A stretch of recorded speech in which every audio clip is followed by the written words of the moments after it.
اچھا، اب ہم بات کرتے ہیں ہمارا جو سلسلہ ہے اس سلسلے میں اور باقی سلاسل میں فرق کیا ہے۔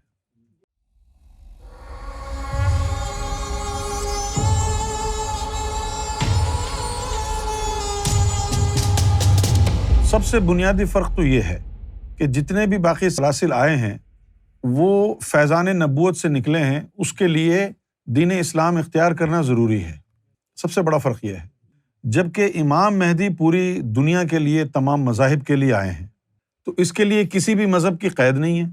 اب آپ سوچیں گے کہ یار یہ تو بڑی عجیب بات ہو گئی، لیکن قرآن مجید میں بھی یہ باتیں لکھی ہوئی ہیں۔ قرآن مجید میں آیا ہے یا ایھا الذین آمنوا، کہ اے ایمان والو، من یرتد منکم عن دینہ فسوف یاتی اللہ بقوم، کہ اے مومنو جب تم اپنے اپنے دین سے پھر جاؤ گے تو اللہ تعالیٰ جو ہے وہ اپنی قوم کو لے کے آئے گا۔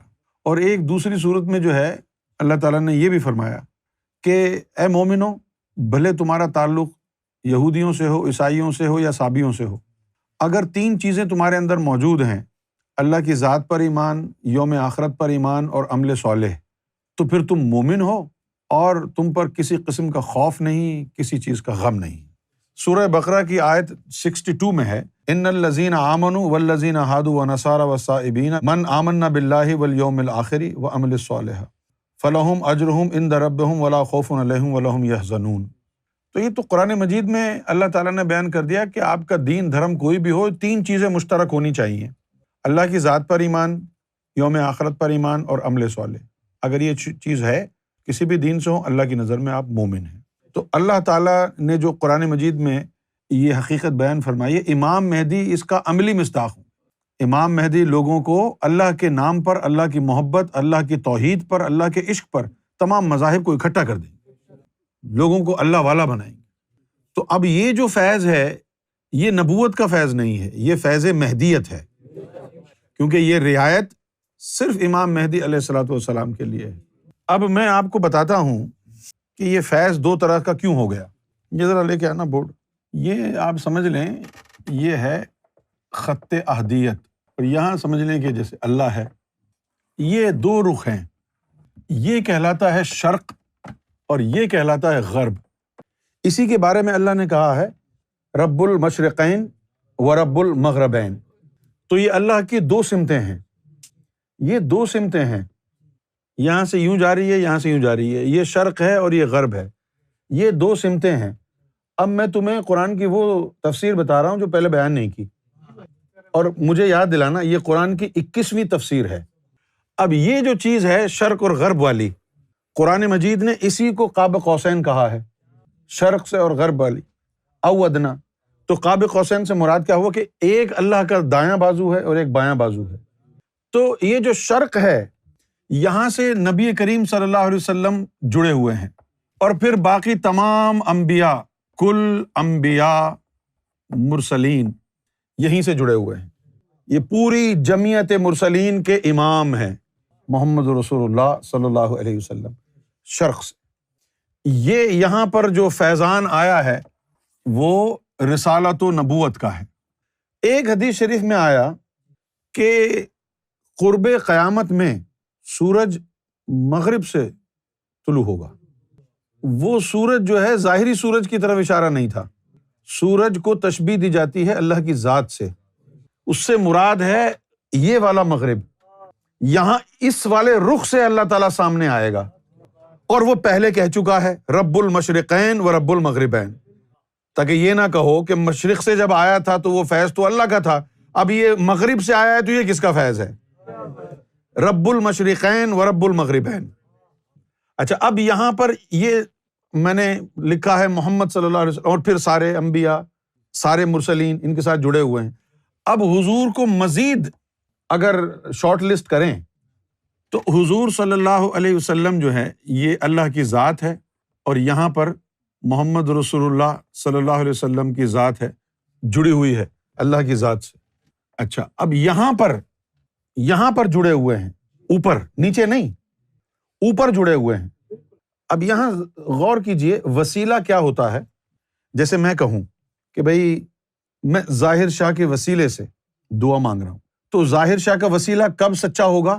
جب ظاہر شاہ یہاں سے جڑا ہوا ہوگا، کیونکہ وسیلہ محمد ہے۔ اور اگر آپ یہاں سے جڑے ہوئے نہیں ہیں، مومن ہیں، نیک ہیں، پارسا ہیں، تو بس مومن ہی ہیں، یہاں کچھ بھی نہیں ہے، آپ نیچے ہی ہیں۔ تو اب یہ جو شرق سے جو نکلا ہے نا سلسلہ، شرق سے جو نکلا ہے سلسلہ، یہ محمد رسول اللہ صلی اللہ علیہ وسلم کی ذات ہے۔ اب ان سے جڑے ہوئے ہیں عبد القادر جیلانی، سلطان حق باہو، یہ جڑے ہوئے ہیں۔ یہ ترتیب یوں رکھیں گے تو ایک تو سلسلہ وہ ہے جو فاطمہ کی طرف گیا، حسن بصری ہیں۔ دوسرا سلسلہ یہ دین کا ہے، اس میں شیخ عبد القادر جیلانی ہیں اور سلطان حق باہو ہیں۔ اب اگر کوئی قادریہ سلسلے میں جائے گا تو اس کا قلب جڑا ہوگا اس کے مرشد سے، مرشد کا قلب مرشد کے مرشد سے، 10-12 کڑیاں جا کے، 20-25 کڑیاں جا کے عبد القادر سے دل جڑے گا، پھر عبد القادر کا دل محمد سے جڑا ہوگا، پھر محمد کا اللہ سے جڑا ہے۔ کتنا فاصلہ آ گیا بیچ میں۔ تو فیض یہاں سے نکلتے نکلتے نکلتے نکلتے 20-25 کڑیاں مل گئیں، تو فیض کی رفتار اور تعداد اور اس کی انٹینسٹی بھی کم ہو گئی۔ دوسری طرف یہاں پر خالی ہے، کوئی نہیں ہے، صرف اللہ مہدی سے جڑا ہوا ہے۔ اب یہاں غور کی بات ہے، میں وہ سمجھا رہا ہوں جو حضور سے پوچھا نا صحابہ کرام نے کہ یا رسول اللہ امام مہدی کے ماننے والوں کا ایمان کیسا ہوگا؟ تو آپ صلی اللہ علیہ وسلم نے فرمایا کہ میری امت کا افضل ترین جو بندہ ہے، امام مہدی کا ادنا ترین کا ایمان بھی میرے افضل ترین سے بہتر ہوگا۔ امام مہدی کا جو نکما ترین بندہ ہے اس کا ایمان بھی میرے افضل ترین سے بہتر ہوگا۔ یہ حدیث ہے۔ کیسے ہوگا یہ دیکھیں۔ اب یہ جو ہے اللہ ہے، اس سلسلے سے محمد رسول اللہ، پھر یہاں سے آپ کو فیض چلتا ہوا یہاں تک پہنچے گا۔ دوسری طرف جو ہے وہ مہدی علیہ السلام ہے، یہاں سے ذکر لیا اور واصل ہو گئے، اور ان سلسلوں سے ذکر لیا 1 2 100 درجے سے بھی زیادہ بڑھ گئے۔ کون اللہ کے زیادہ قریب ہوگا؟ تو باقی تمام جو سلاسل ہیں یہاں سے لمبی قطار میں جا رہے ہیں، اور یہاں امام مہدی سے جو فیض ہو رہا ہے اس میں فرمایا کہ جو مہدی سے ٹکرا گیا تو پھر اللہ دور نہیں۔ ٹھیک ہے نا؟ ہمارا سلسلہ ہے سلسلہ مہدیہ، سارے سلسلے اسی میں ضم ہو جائیں گے، اور اس کی شان یہ ہے کہ یہ کسی دین دھرم کا پابند نہیں ہے، اللہ کا براہ راست فیض ہے، اللہ جس کو چاہے ہدایت دے۔ روحانیت میں سب سے بڑا کام وہ قلب کو بیدار کرنا ہے، نفس کو پاک کرنا بھی کوئی اتنا بڑا کام نہیں ہے، نہ کوئی نہیں ہے۔ کیوں نہیں ہے؟ یار بغیر مذہب کے، بغیر نور کے بھی لوگ جنگلوں میں گئے اور انہوں نے نفس کو کسی حد تک پاک کر لیا۔ جیسے گوتم بدھ جو تھے وہ ازلی مومن تھے، لیکن ان کے پاس دین کا راستہ نہیں تھا، ان کے پاس کوئی علم نہیں تھا، کچھ نہیں تھا، اندر ایک تڑپ تھی۔ جنگل میں چلے گئے، کھانا پینا چھوڑ دیا۔ جب کھانا پینا چھوڑ دیا تو نفس کے اندر جو ہے طہارت آنا شروع ہو گئی۔ بس وہ جو نفس میں طہارت آئی، اسی روشنی کو انہوں نے حقیقت جان لیا۔ اسی لیے بدھ کا مطلب ہوتا ہے دی انلائٹنڈ ون، منور۔ تو نفس کو بغیر مذہب کے بھی لوگوں نے کسی حد تک پاک کر لیا، سدھار لیا۔ جو سب سے بڑا مشکل جو کام ہے نا، جو مرد کے بغیر نہیں ہوتا۔ مرد کون ہوتا ہے؟ ایک حدیث شریف میں آیا ہے کہ طالب الدنیا مخنث، مخنث کسے کہتے ہیں؟ جس کا کوئی جینڈر نہ ہو۔ طالب العقبہ مؤنث، اگر تو آخرت کا طالب ہے تو عورت ہے، مثل عورت، کمزور۔ طالب المولا مذکر، مرد وہ ہے جو مولا کا طالب ہو۔ تو یہ جو ذکر قلب ہے یہ مرد کے بغیر نہیں ہوتا، یعنی اس ذات کے بغیر نہیں ہو سکتا یہ ذکر قلب حاصل، کہ جو مولا تک پہنچ چکا ہو، مولا کو دیکھ چکا ہو، اللہ کی ذات تک پہنچ چکا ہو، جس کی دل میں آنکھوں میں اللہ کا نقشہ آ گیا ہو۔ نظر جناندی کیمیا ہووے سونا کر دے وٹ، اللہ ذات کریں یا کی سید تے کیا جٹ۔ یہ ذکر قلب کام ایسا ہے کہ اس میں انسان کو کسی بھی طور کامیابی ہو ہی نہیں سکتی، کیونکہ 1,80,000 جالے جو قلب کے اوپر پڑے ہوئے ہیں، آپ چاہے جتنی تلاوت کر لیں، نعتیں پڑھ لیں، درود پڑھ لیں، کچھ نہیں ہوتا ان کا۔ اگر وہ زنار خرطوم وہ جالے اگر جلیں گے تو ایک ہی اس کی جو ہے صورت ہے، جس مرشد نے اپنی آنکھوں میں اللہ کے حسن کو سما رکھا ہو، جس نے رب کا دیدار کیا ہو، اس کے اندر یہ تاب اور طاقت ہوتی ہے کہ ان نگاہوں سے جن میں رب کا حسن محفوظ ہو چکا ہے، وہ آنکھ جب توجہ کرے دل پر تو 1,80,000 جالوں کو وہ جلاتی ہے، کیونکہ اس کے اندر نور قدیم کی طاقت ہے۔ یہ نہیں ہوتا بغیر مرد کے۔ اور پھر جن کو یہ طاقت حاصل تھی تو ان کو اللہ تعالیٰ نے کہا ٹھیک ہے آپ اپنا سلسلہ بنائیں، اپنے قوانین رکھیں، اپنا وقت رکھیں، خدمتیں لیں، بیعت کریں، جو بھی کریں، آپ کو اجازت ہے۔ اذن و ارشاد ہو گیا۔ اس کے بعد اپنے مزاج کے مطابق، زمانے کے مطابق، حالات اور واقعات کے مطابق لوگوں نے روحانی سلاسل قائم کیے۔ کسی نے اپنے مزاج کو دیکھا، کسی نے لوگوں کی بوسیدہ حالی اور ضعف ایمانی کو دیکھ کر طرز کھایا، کسی نے طرز کھایا، کسی نے طرز نہیں کھایا، کسی نے سخت قوانین رکھے، ہم نہیں جانتے، جاؤ 12 سال نفس پاک کر کے پھر ادھر آنا۔ کوئی رحم دل ثابت ہوا، کسی نے کہا یار کہاں دھکے کھائے گا یہ، چلا جا۔ انہوں نے بھی کیا کیا؟ انہوں نے بھی جو ہے ظاہری طور پر بالکل معاف نہیں کیا، انہوں نے یہی کیا جیسے بابا فرید نے کہا، وہ جو صابر پیا کلیری تھے، ایسے تھوڑی نوازا ان کو کہ چلو ٹھیک ہے تو جو جنگل میں نہیں جا، انہوں کو کہا میری خدمت کرو میرے آستانے پر۔ 12 سال تو لوگوں کو روٹیاں کھلاتے رہے صابر پیا، اس کے بعد پھر نوازا۔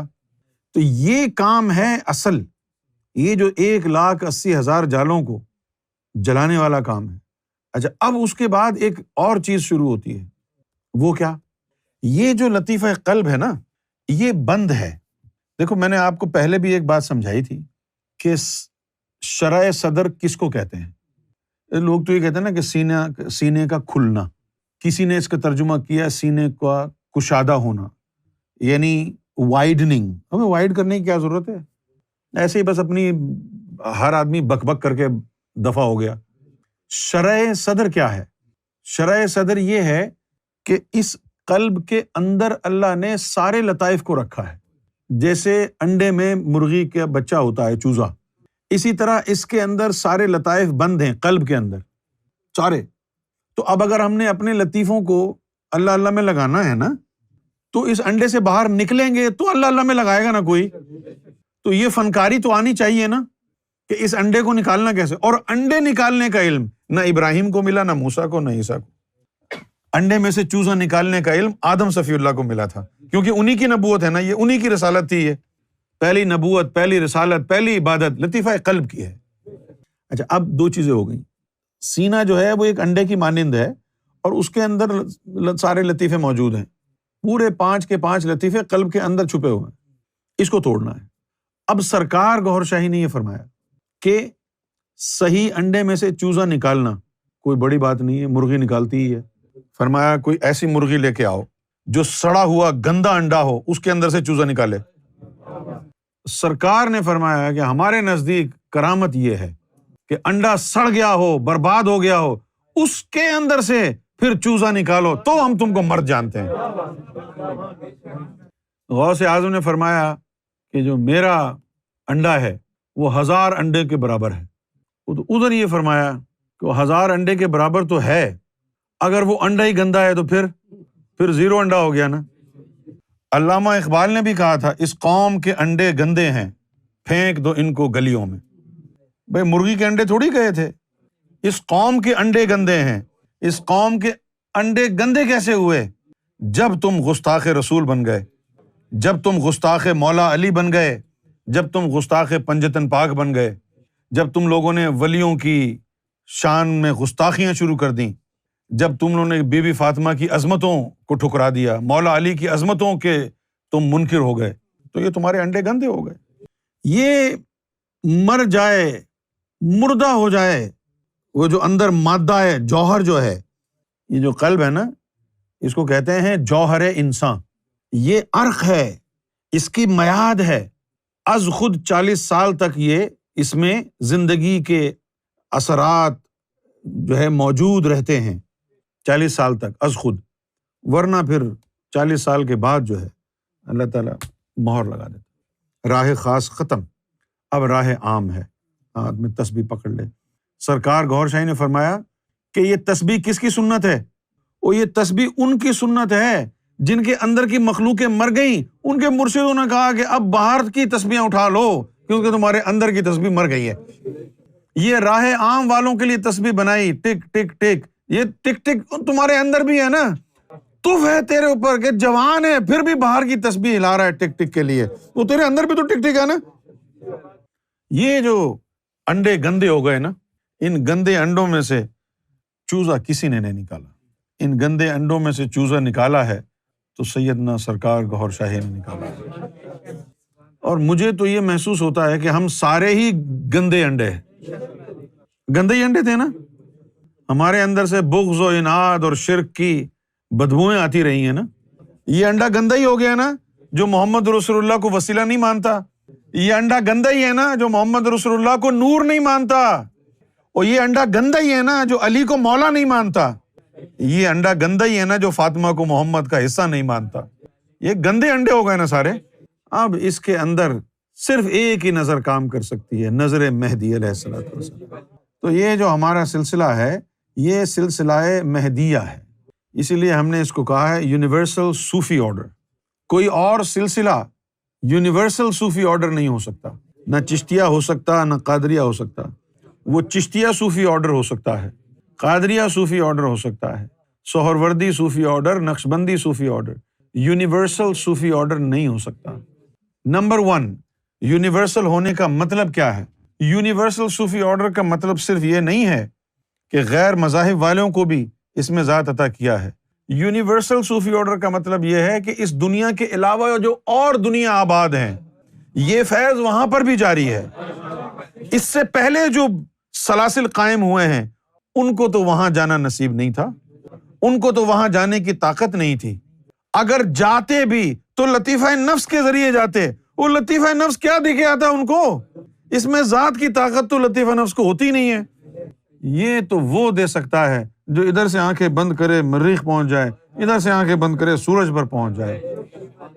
سورج کی کیا یعنی گرماہٹ ہوگی اس کے آگے، جس کا صرف چہرہ سورج سے 150 گنا زیادہ روشن ہو، اس کو کہتے ہیں سرکار گوھر شاہی۔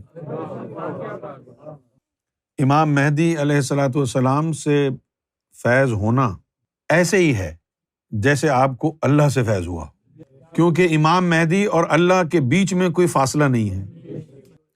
تو ادھر تو تمہارا مرشد تھا، پھر اس کا مرشد، پھر اس کا مرشد، کتنے سینے جڑے ہوئے تھے ادھر۔ یہ ایسے ہی ہو گیا نا کہ جیسے اب فرض کیا سلسلہ قادریہ میں تم کو فیض ہوا، تو اب تم کو تمہارے مرشد سے فیض، ان کو ان کے مرشد، ان کے مرشد، یہ چلتا رہا سلسلہ۔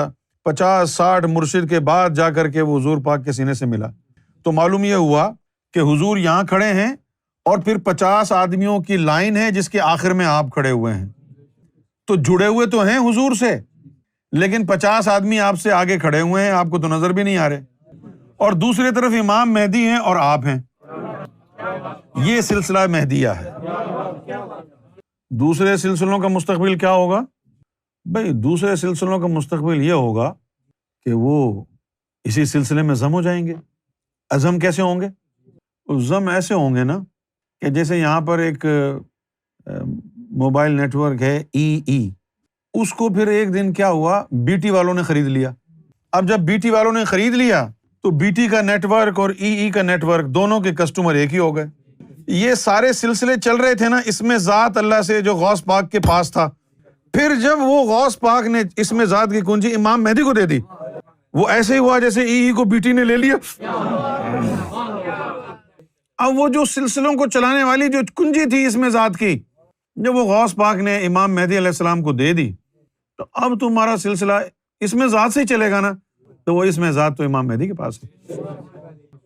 امام مہدی سے لیں گے تو وہ قادری بھی چشتی بھی سب کو وہ گلے لگا لیں گے، تو لگا رہے ہیں نا، لگا رہے ہیں۔ ادھر چشتی بھی بیٹھے ہوئے ہیں، ادھر قادری بھی بیٹھے ہوئے ہیں، نقشبندی بھی آئے، نقشبندی کیا دیوبندی بھی آئے، ان کو بھی گلے لگایا۔ سرکار گوھر شاہی نے تو کسی کے لیے دروازہ بند نہیں کیا۔ وہاں بھی دیوبندی، شیعہ، سنی، اہل حدیث، کسی کے لیے کوئی بندش نہیں ہے۔ آؤ اپنی قسمت آزماؤ، رب کے ہاتھ میں، رب جس کو چاہے گا دے دے گا۔